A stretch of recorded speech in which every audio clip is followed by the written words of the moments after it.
Kita sebagai orang tua pengen banget ngasih semuanya untuk anak-anak kita karena kita sayang sekali. Masalahnya nggak semua yang anak kita butuhkan itu bisa dibeli pakai uang. Contoh, kepercayaan diri.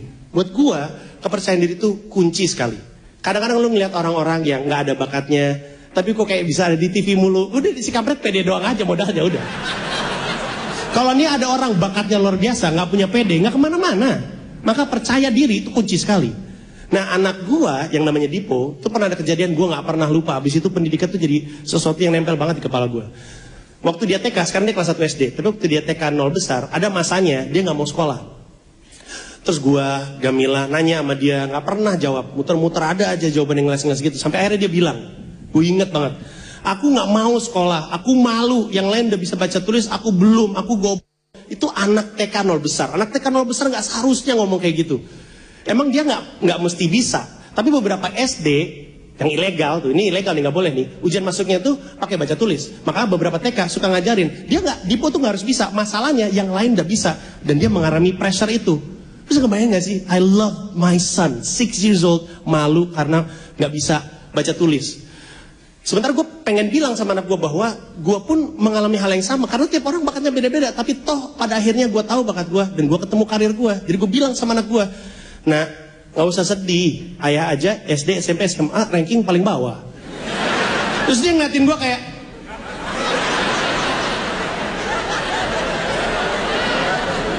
oh berarti nurun dari lu. Tapi anak gue pinter. Kenapa gue tahu dia pinter? Karena hobinya ngebohongin bapaknya mulu. Dibutuhkan kecerdasan loh untuk bisa bohongin orang. Karena pertama dia mesti paham logika sesungguhnya, ya dong. Dia harus punya kecerdasan untuk paham logika sesungguhnya, punya kreativitas untuk menciptakan logika alternatif, punya keberanian untuk delivery kan gitu kan. Ini anak gua kerjanya bohong mulu. Pernah satu hari dia mondar mandir di rumah nggak pakai celana, mana-mana gitu kan. Terus gua stop. Dipo, ngapain kamu mondar mandir nggak pakai celana? Terus jawab gini, pakai, tapi nggak kelihatan.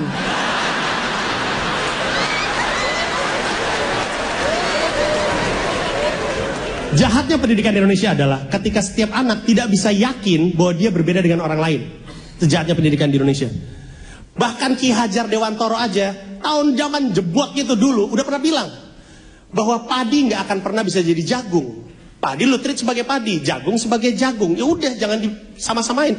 Masalahnya pendidikan kita semuanya harus distandarisasi. Itu kan masalah dengan UN. Itu dong masalah dengan UN. Oh, setiap sekolah beda-beda, setiap anak beda-beda. Tapi kalau lulus harus begini caranya. Kan nggak fair. Itu kayak misalnya di hutan nih, di hutan Tarzan bilang, gue mau cabut ke kota. Bosan gue di hutan mulu, gak ada yang bisa gue nikahin. Buluan semua, cabut gue. Terus dia bilang sama hutannya, semua orang punya hak yang sama untuk menggantikan gue jadi pemimpin hutan ini. Tapi ada tesnya. Tesnya adalah suaranya harus keras-kerasan, biar satu hutan bisa tahu. Kalau gorila mah gampang, wah gitu. Singa, wah gitu. Ayo, tapi silakan.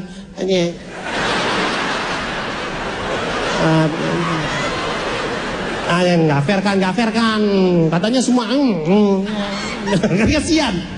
Einstein pernah bilang, setiap anak adalah jenius. Tapi kalau kamu nilai seekor ikan dari cara dia memanjat pohon, ikan itu akan merasa bodoh seumur hidupnya. Dan itu masalah kita di Indonesia gitu.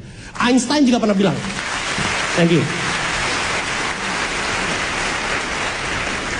Einstein juga pernah bilang, waktu SMP, bayangin SMP, dia ngomong ke gurunya, dia bilang, saya nggak setuju dengan sistem pendidikan dengan menggunakan cara belajar hafalan.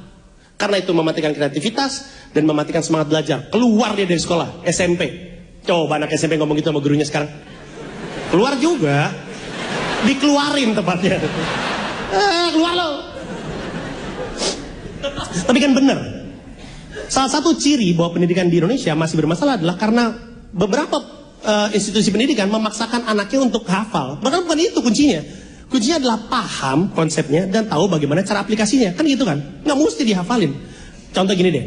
Di sini yang ngefans sama Manchester United boleh dengar tepuk tangannya? Oke.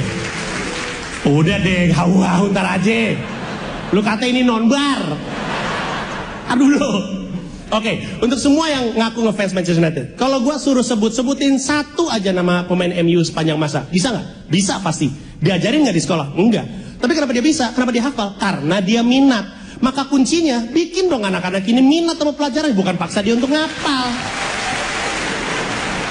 Lagian, hal-hal yang kita sibuk-sibuk hafalin dulu, sekarang belum tentu benar. Padahal dulu kita hafalin, contoh nih. Di zaman lu SD, ada berapa planet di tata surya? 9 kan? Tahu nggak sekarang berapa planet tata surya? 12. Kita mikir 8, karena kita pikir Pluto keluar kan? Tapi sekarang ada klasifikasi planet baru. Di tata surya kita, namanya dwarf planet atau planet kerdil. Jadi ada Haumea, Makemake, Ceres, dan Pluto. Semuanya masuk lagi. Total sekarang 12 planet tata surya. Buat apa kita capek-capek ngapalin dulu? Sekarang salah.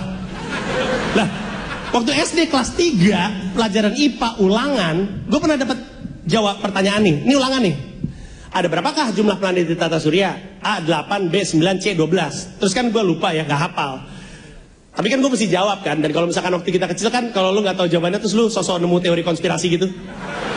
Kayak lembar jawabannya lu mundurin, segitu lu perhatian mulai ada polanya nih. A, B, C, A, B, O, C nih. Kayak semacam Da Vinci Code gitu loh.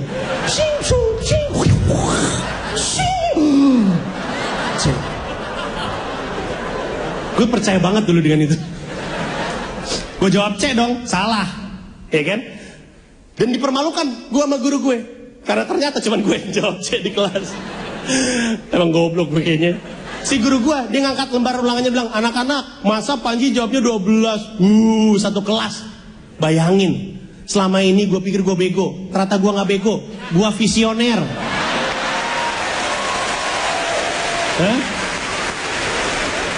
Gue punya guru favorit, guru idola gue sepanjang masa. Namanya Pak Agus Dewa. Oke, Pak Agus Dewa ini guru sosiologi. Dia orang pertama yang masukin pemahaman sosial politik ke diri gue. Dia kalau lagi ngajar kayak dongeng. Orangnya kurus banget, kumisnya tebel banget. Kalau lagi ketawa kayak wayang golek diginiin gitu, semuanya gerak. Kalau lagi malas ngajar, dia cerita tentang arwananya di rumah. Bapak punya arwana. Kalau bapak mainin lagu dangdut, goyang. Apa sih? Aneh. Nah, kenapa gue suka sama dia? Padahal nih orang galaknya setengah mati. Galak banget. Terkenal suka mukul. Tapi dia fair. Kalau kita bener dia puji. Kalau salah dia benerin. Kalau kita nakal diomelin. Paham bedanya? Kalau bener dipuji. Kalau salah dibenerin. Kalau dia anak muridnya salah, dia nggak marahin dia karena dia tahu gue yang harusnya bikin dia paham. Tapi kalau kita nakal, dia hancurin kita habis. Dia itu tangannya ini ada batu akik gitu, cincin batu akik tau sih? Yang kayak cincin tesi gitu tau sih? Dia jalannya karena kerotak, padewa. Ada cincin. Dia kalau lagi galak, orang tuh digampar pakai tangan luar. Kalau lagi baik pakai tangan dalam. Kalau lagi nyebelin disuruh milih. Kamu mau saya gampar pakai tangan luar apa tangan dalam? Tangan dalam aja pak. Oke, cincinnya diputar ke dalam semua.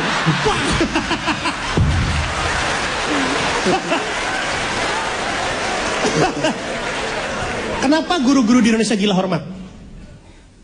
Kayaknya, bisa aja salah gue, tapi kayaknya karena mereka merasa di Indonesia guru itu belum jadi pekerjaan terhormat.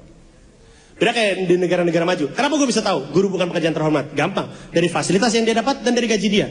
Followers gue pernah bilang ada guru, ibunya guru, gajinya masih 20.000 sebulan. Nonton ini aja nggak bisa. Kasian kan?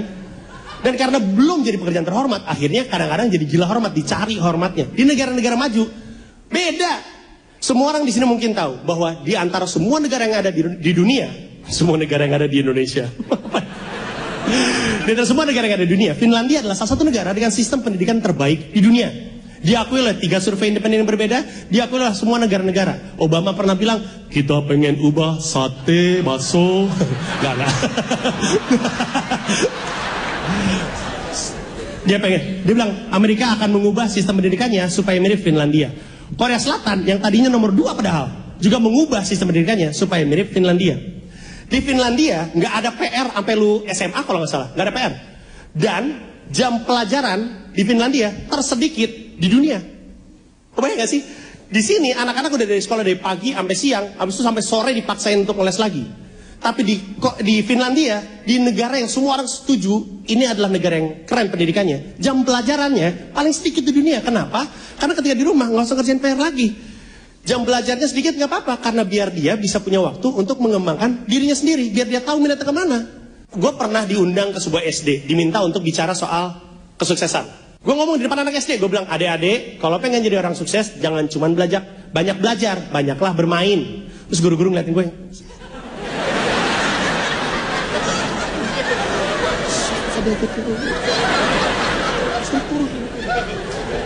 Tapi gue percaya itu.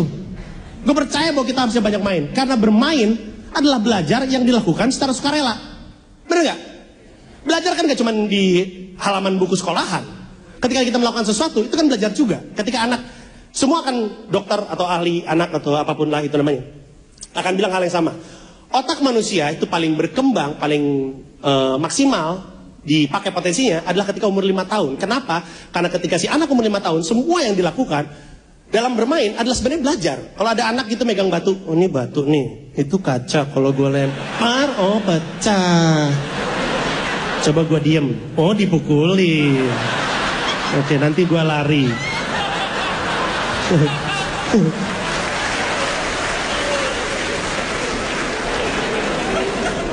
Karena apa?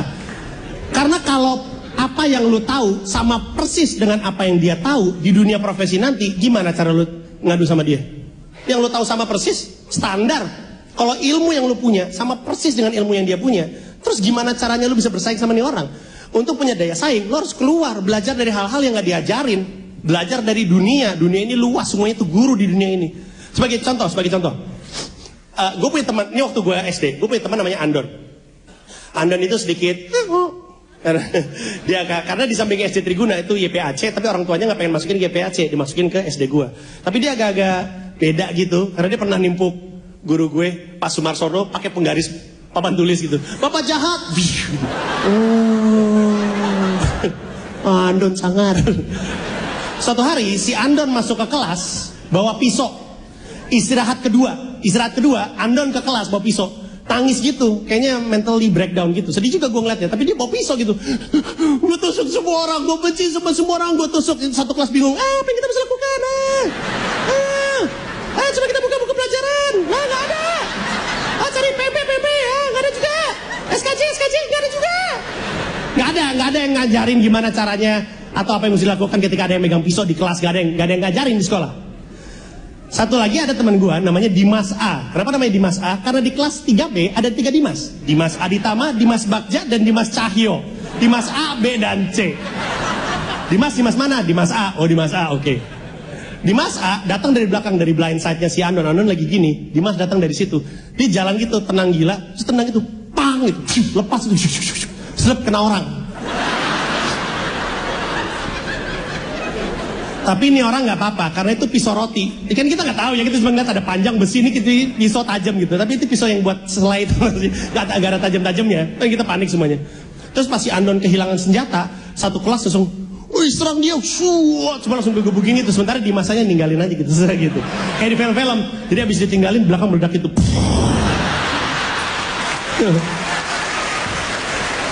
Terus ya. Terus gitu gue samperin di masa. Gue samperin ketika anak-anak lagi sibuk gebukin si Andon, gue samperin di masa. Di masa. Bagaimana kamu tahu apa yang mesti dilakukan dalam keadaan seperti itu? Di buku sekolah nggak diajarin. Ini di masa ngomong kayak gini. Dia diam, sudah nengok.